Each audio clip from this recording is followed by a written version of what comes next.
बादल कपे के घर बंटी कबूतर बिजली कपे का रिश्ता लेकर आता है। कबूतर, दहेज की हमें कोई जरूरत नहीं, लेकिन दुल्हन सुंदर होनी चाहिए मेरे बेटे की। सुंदर, बहुत सुंदर है वो काफी। ये देखिए, मैं उसकी तस्वीर भी लाया हूँ। बादल कौवा तो बिजली कपे की तस्वीर देखकर ही मर जाता है। माँ, मुझे मंजूर है। मैं शादी करूँगा तो इसी कवि से ही करूँगा। इससे सुंदर पत्नी मुझे कहीं से भी नहीं मिलेगी। तो फिर लाओ मेरे 100 रुपए, समझो रिश्ता पक्का। मैं अभी चलकर तुम्हारा ब्याह करवा देता हूँ।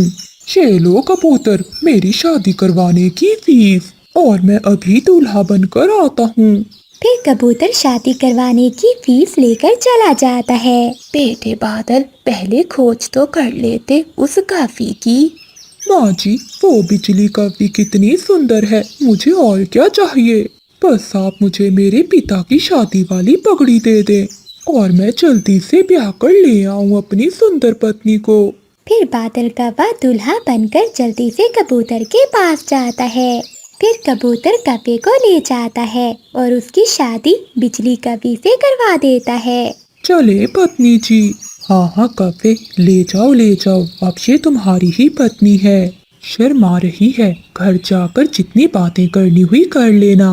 बादल कौवा तो पहले ही बहुत खुश था। वो अपनी पत्नी बिजली कपे को लेकर वहाँ से घर चला जाता है। लाओ माँ जी, मुझे मेरी फीस दे दें।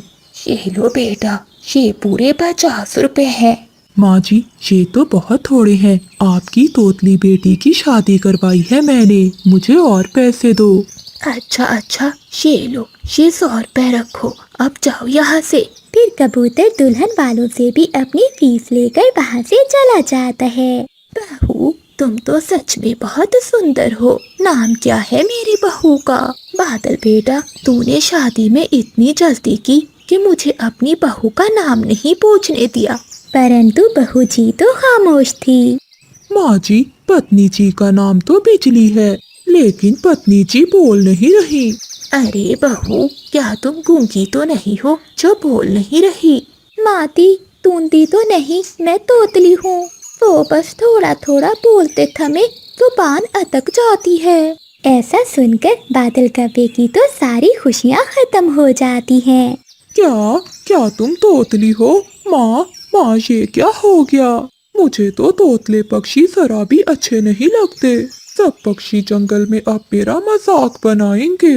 बादल, तुम्हें ही चलती थी शादी की, अब ब्याह कर लाई हो तो भोग दो। नहीं माँ जी, मैं इसे अपने साथ नहीं रख सकता। ऐसा तो ना कहे पति जी, मैं सुंदर तो हूँ। अदल क्या हुआ कि मैं तोतली हूँ।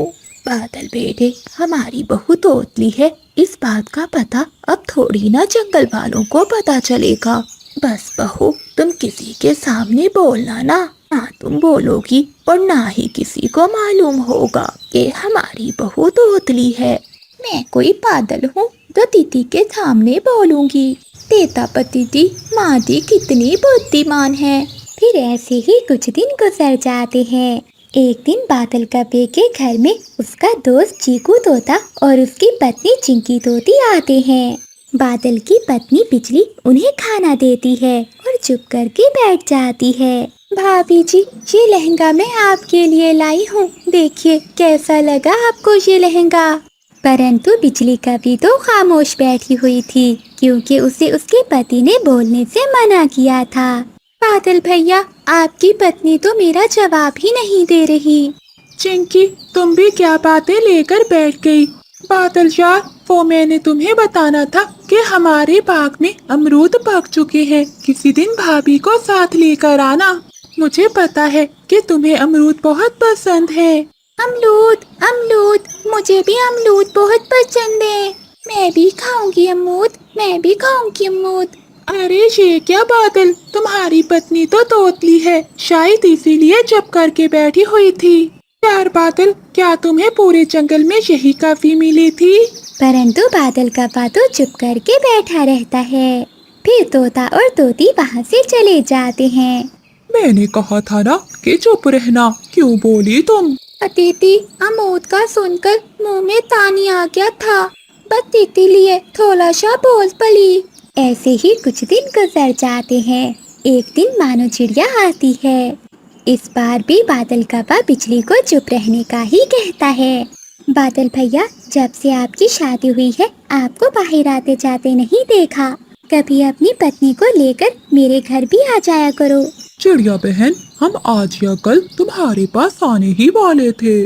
तभी बादल कव्वे की माँ रसोई से आवाज देती है। बहू, अरे ओ बहू, चावल कहाँ रखे हैं? लेकिन बिजली का भी खामोश थी। बहू, मैं कब से पूछ रही हूँ कि चावल कहाँ हैं? माँ कब से पूछ रही है, बताओ ना चावल कहाँ रखे हैं। पतिती, क्या करूं? ना बोलूं तो मली, बोलूं भी तो मली। तो दी तो ता है ते तुप लेना। अरे बादल भैया, ये क्या, आपकी पत्नी तो तोतली है। हाँ चिड़िया बहन। अरे बादल भैया, ये कोई बड़ी बात नहीं है।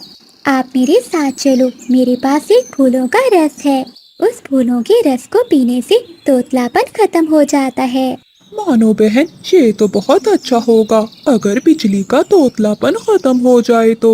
फिर बादल चिड़िया से वो फूलों का रस ले आता है और वो रस अपनी पत्नी बिजली कवि को पिला देता है, जिसे पीने से बिजली कवि ठीक हो जाती है।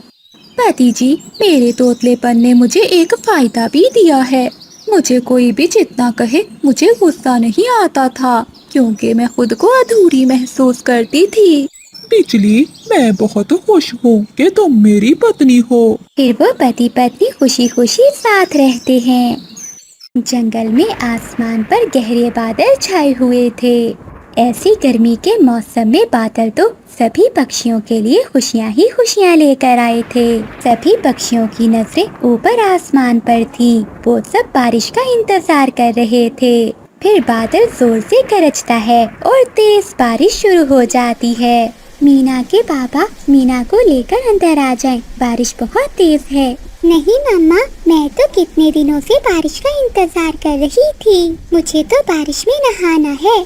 मीना की मम्मा, कुछ नहीं होता, मीना को नहा लेने दो। ठीक है चंदू जी, मैं तो घर जा रही हूँ। ऐसी तेज बारिश में नहाने से बुखार भी हो सकता है। फिर मानो चिड़िया घर के अंदर चली जाती है। मीना और उसका पापा तेज बारिश में नहा रहे थे। चलो मीना, नदी पर चलते हैं, झरना देखने का बहुत मजा आएगा।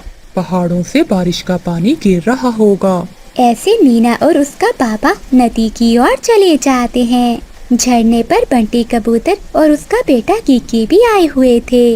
मीना, मुझे पता था कि तुम जरूर आओगी झरने पर, इसलिए तो मैं अपने पापा के साथ आया हूँ। फिर कीकी कबूतर और मीना चिड़िया दोनों झरने के पास चले जाते हैं। कबूतर यार, मेरी पत्नी तो बारिश से बहुत डरती है। हाँ, मुझे सब याद है। जब एक बार बारिश में चिड़िया का घर टूट गया था, वो तब से बहुत डरती है बारिश से। मैं तो बचपन से चिड़िया का दोस्त हूँ। ठीक है कबूतर, अब हमें घर जाना चाहिए, शाम होने वाली है। आ जाओ मीना बेटा, घर चलें, बारिश बहुत ठंडी हो गई है। फिर वो सभी वहाँ से चले जाते हैं। मैं कब से खिड़की से आपको देख रही हूँ, कहाँ चले गए थे आप? मम्मा, मम्मा, हम झरने। चुप कर जाओ मीना, हम तो बाहर ही बैठे हुए थे, भला हमने कहाँ जाना था। मम्मा, मुझे चादर दे दे, मुझे ठंड लग रही है। फिर मम्मा चिड़िया अपनी बेटी के ऊपर चादर दे देती है। आज मुझे कबूतर ने बताया कि तुम बारिश से क्यों डरती हो। मीना के पापा, मैं वो रात कभी नहीं भूल सकती, जब मैं और मेरी मम्मा घर पर सो रही थी और हमारा घर अचानक पानी में बह गया। ऐसा हर बार नहीं होता, आप अपना डर दिल से निकाल दें। बारिश तो हम सब पक्षियों की जिंदगी है, अगर बारिश ना हो तो हम भला कैसे जिंदा रह सकते हैं। मम्मा, मेरे पंखों में बहुत दर्द हो रहा है। मामा चिड़िया जैसे ही अपनी बेटी को पंख लगाती है तो वो डर जाती है। मीना, मेरी बेटी, तुम्हें तो बहुत तेज बुखार है। मीना के पापा, मैंने कहा था ना कि ऐसी तेज बारिश में घर आ जाएं। ये बुखार कैसे हो गया मीना को? बारिश में नहाने से थोड़ी ना बुखार होता है। पंखों में दर्द का तो मीना मुझे सुबह से बता रही थी, मैंने सोचा कि ठीक हो जाएगा। मम्मा, मेरा दिल घबरा रहा है। मम्मा चिड़िया तो रोने लग जाती है। मेरी बेटी, क्या हो गया तुम्हें? आप चिंता ना करें, मैं बुलबुल से दवा ले आता हूँ। बुलबुल तो आज सुबह अपनी बहन के पास जा रही थी, वो तो घर में नहीं है। आप तो चुप कर जाएं, ऐसे रोने से क्या होगा। तुम चिंता ना करो, मैं पहाड़ों से बुखार दूर करने की जड़ी बूटी के पत्ते ले आता हूँ। मुझे अच्छे से पहचान है उन पत्तों की। देखिए जी, रात भी हो गई है और बारिश भी बहुत तेज है। आप ऐसी बारिश में भला कैसे जाएंगे? मैं सब देख लूँगा, बस तुम अपना और मीना का ध्यान रखना। फिर बाबा चिड़ा बारिश की परवाह किए बगैर ही अपने घर से उड़ता है। मीना, मेरी बेटी, तुमने क्यों मेरी बात नहीं मानी?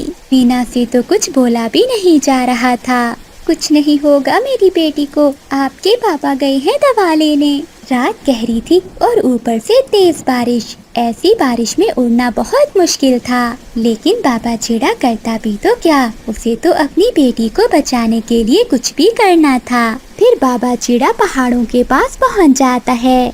देखो यार उल्लू, ऐसी तेज बारिश में शिकार हमारी तरफ ही आ रहा है। मुझे तो लगता है कि ये कोई पागल पक्षी होगा जो अपनी जान देने के लिए आ रहा है।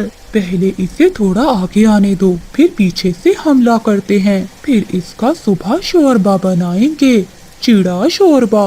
वो दोनों उल्लू छुप जाते हैं। जैसे ही बाबा चिड़ा थोड़ा आगे बढ़ता है तो वो उल्लू पीछे से हमला करते हैं और वो उसे एक पेड़ से बांध देते हैं। जालमो, मुझे छोड़ दो, मेरा क्या दोष है? इसमें हमारा क्या दोष है? क्या हम तुम्हारा गरम गरम शोरबा ना पिए? मेरी बेटी बीमार है, मैं अपनी बेटी के लिए जड़ी बूटी के पत्ते लेने आया था। अगर मैं वो पत्ते ना लेकर गया तो मेरी बेटी मर जाएगी। पर वो दोनों उल्लू चंदू चिड़े की कोई भी बात सुने बिना वहाँ से अपनी गुफा में चले जाते हैं। अब तो सुबह भी होने वाली है, अब तक तो आ जाना चाहिए था मीना आपके बाबा को। अब मैं जाऊं भी तो कहाँ जाऊं? मीना को भी अकेला नहीं छोड़ सकती। वो रात गुजर जाती है। मैं ऐसा करती हूँ कि बादल भैया को मीना के पापा के पीछे भेजती हूँ। फिर मम्मा चिड़िया बादल कव्वे के घर की ओर जाती है। बारिश को होते हुए दूसरा दिन हो गया था, परंतु बारिश थी कि रुकने का नाम ही नहीं ले रही थी। अरे अरे चिड़िया बहन, क्या हुआ? तुम रो क्यों रही हो? पिछली बहन, मीना को रात से तेज बुखार है और मीना के पापा रात से जड़ी बूटी के पत्ते लेने गए थे, लेकिन अभी तक लौटे नहीं वो। चिड़िया बहन, बुखार वाली दवा तो मेरे पास थी, मैं कल ही बुलबुल डॉक्टर से लेकर आई थी। मेरे जुगनू को भी बुखार था इसलिए, लेकिन अब जुगनू तो ठीक है। ये दवा तुम ले जाओ। अगर मुझे पहले पता होता तो मैं रात को ही आपसे दवा ले जाती। चिड़िया बहन, मीना के पापा को ऐसी गहरी रात में पहाड़ों की ओर नहीं जाना चाहिए था, वहाँ बहुत खतरा होता है। बादल भैया, मम्मा पापा को अपनी जान से बढ़कर बच्चे होते हैं, बताओ हम क्या करते? बिजली, तुम चिड़िया के साथ जाओ और मैं पहाड़ों की ओर जाता हूँ। फिर बिजली का भी दवा लेकर चिड़िया के साथ जाती है और बादल कौवा मीना के बाबा को देखने पहाड़ों की ओर जाता है। घर पहुंचकर मम्मा चिड़िया 2 कतरे दवा के मीना को पिला देती है। तुम चिंता ना करो चिड़िया बहन, ये दवा बहुत अच्छी है। मैंने जुगनू को भी एक बार ही दी थी ये दवा। बिजली बहन, आपका बहुत बहुत धन्यवाद। आपके आने से मुझे कुछ हौसला हुआ है। फिर बारिश रुक जाती है और आसमान साफ हो जाता है और बादल कौवा भी पहाड़ों पर पहुंच जाता है। वो दूर से ही देख लेता है कि बाबा चिड़े को उन उल्लुओं ने रस्सियों से बांधा हुआ है। कौवा भी बहुत चालाक था, वो पास में एक पेड़ के पीछे छुप जाता है। मुझे छोड़ दो, मेरी बेटी मर जाएगी, मैं अपनी बेटी को दवा देकर वापिस आ जाऊंगा। हम उल्लुओं को उल्लू बना रहे हो? हम उल्लू को कोई भी उल्लू नहीं बना सकता। बस पानी उबलने दो, फिर डाल देंगे तुम्हें। भाई बताओ, क्या नमक डाल दिया है पानी में? तुम चिंता नहीं करो, पानी में नमक भी डाल दिया है और मिर्ची भी। पानी बस उबलने ही वाला है। मुझे इन उल्लुओं को ज्ञान से ही उल्लू बनाना होगा। फिर बादल कौवा पहाड़ की चोटी पर जाता है और वहाँ से एक पत्थर नीचे गिराता है। उल्लू भैया, ये आवाज कैसी है? देखो भैया, कहीं कोई हमसे बड़ा शिकारी ना आ गया हो। फिर वो दोनों उल्लू भाई वहाँ देखने जाते हैं। बादल कव्वे की नजर तो उन उल्लुओं पर थी। वो जल्दी से बाबा चिड़े के पास आता है और उसे रस्सियों से आजाद कर देता है। भागो चंदू भागो। फिर वो दोनों वहाँ से ऐसे भागते हैं कि पलटकर पीछे नहीं देखते। भाई ये क्या हुआ? हमें तो सच में किसी ने उल्लू बना दिया और भाग गया हमारा शिकार। फिर बादल कव्वा और बाबा चिड़ा दोनों सुरक्षित अपने घर पहुँच जाते हैं। आप आ गए मीना के बाबा, आप आ गए। मुझे बहुत चिंता हो रही थी आपकी। मीना भी दवा पीने से अब ठीक हो चुकी थी। फिर बादल कव्वा सारी बात चिड़िया को बताता है। बादल भैया और बिजली बहन सच ही कहते हैं कि दोस्तों के बिना जीवन बहुत मुश्किल है। चांदनी चिड़िया माँ बनने वाली थी। वो जल्द ही अंडे देने वाली थी। वो तेज बारिश में अनाज की खोज में जंगल में घूम रही थी। तभी चिड़िया को एक अनाज का खेत दिखाई देता है। अरे वाह, यहाँ तो ढेर सारा दाना है। अब मैं रोज यहीं से दाना लेकर जाऊंगी। कल आते समय मैं बंटी और चीकू भैया को भी साथ लेकर आऊंगी। चिड़िया ऐसे बैठी हुई थी कि उसके पेट में दर्द होने लगता है। अरे बाप रे, ये क्या हो रहा है? मेरे पेट में दर्द क्यों शुरू हो गया? बुलबुल डॉक्टर ने तो 5 दिन का समय दिया था अभी। लगता है अब मुझे घर जाना होगा। फिर चांदनी चिड़िया वहाँ से चली जाती है। थोड़ी दूर जाने पर उसके पेट में और भी दर्द बढ़ने लगता है। लगता है मैं घर नहीं जा पाऊंगी। मुझे यहीं किसी घोंसले की खोज करनी होगी। चिड़िया दर्द में थी, इसलिए वो आसपास घोंसले की खोज करने लगी। तभी चांदनी चिड़िया को एक पेड़ पर पुराना घर दिखाई देता है। हाँ, ये घर ठीक रहेगा। लगता है इस पुराने घर में कोई भी नहीं रहता। जब तक मैं अंडे नहीं दे देती मुझे यहीं रहना होगा। थोड़ी देर बाद चांदनी चिड़िया उस घोंसले में 2 प्यारे प्यारे अंडे दे देती है। तभी वहाँ बिजली कव्वी आ जाती है। अरे कौन है तू चिड़िया, और यहाँ क्या कर रही है? कव्वी बहन, मेरा नाम चांदनी है। मैं यहाँ अनाज की खोज में आई थी, लेकिन घर जाते समय मेरे पेट में बहुत दर्द शुरू हो गया। मैं घर तक जाने का इंतजार नहीं कर सकती थी। तभी मुझे ये घर दिखाई दिया और मैं यहाँ आ गई। अरे छोटी चिड़िया, एक तो तूने मेरा घोंसला छीन लिया और ऊपर से मेरे घोंसले में अंडे भी दे दिए। कव्वी बहन, मुझे माफ कर दीजिए। मुझे नहीं पता था कि ये घोंसला आपका है। मेरे बच्चे बाहर आने तक क्या आप मुझे यहाँ रहने देंगी? अरे वाह, बढ़िया ही यहाँ रहने वाली। अगर मैंने तुझे अपना घर